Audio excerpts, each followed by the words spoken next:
Hey guys, it's Maury Long. You're watching RideBMX.com, and I'm here to teach you how to do Vader nose wheelies.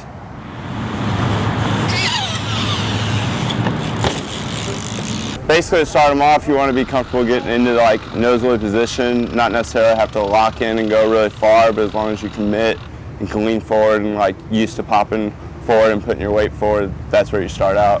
Doing it on flat allows you to figure out where you're going to be able to put your foot. You can kind of roll into it instead of having to pop into it. You can adjust your foot that way and get used to it there and then go from there. Getting your foot in the right placement is pretty much key, and then once you're comfortable, you're not really depending on your foot as much. You're kind of more committed into the actual nose wheelie position and barely using your foot. When learning the trick and positioning your foot, you're going to be hitting your shin on your handlebar, so it might help to wear a shin pad. I try to pop into it using the bottom of my foot and wedging my shin under the bottom part of my handlebar. Locking it in under the handlebar locks your foot in to where you're in the right position and keeps your leg stable. Once you get comfortable with where your foot's going, you're going to learn how to feather it out, and you can learn how to hop into it a little more. You can still do these on flat. Learning how to pop into them just on flat ground will help you learn how to do it on manual pads and then go from there to a ledge.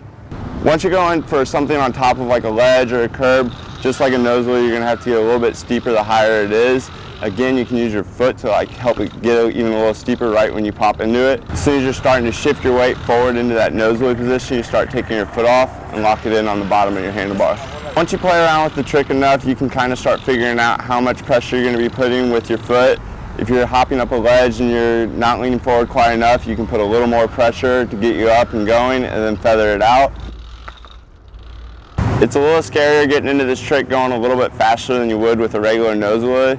You just have to remember that drag does slow you down quite a bit, and you can still eject pretty easily. Ejecting on the trick can be a little tricky.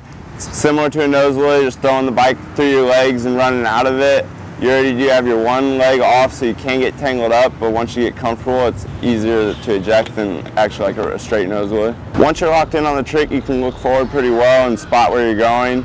Towards the end of the ledge, you can use a little more pressure to slow you down and get a good, nice pop out of it. It's good to keep going fast coming out of the trick. You do want to make sure you have enough pop to get out past the ledge or whatever obstacle you're doing it on.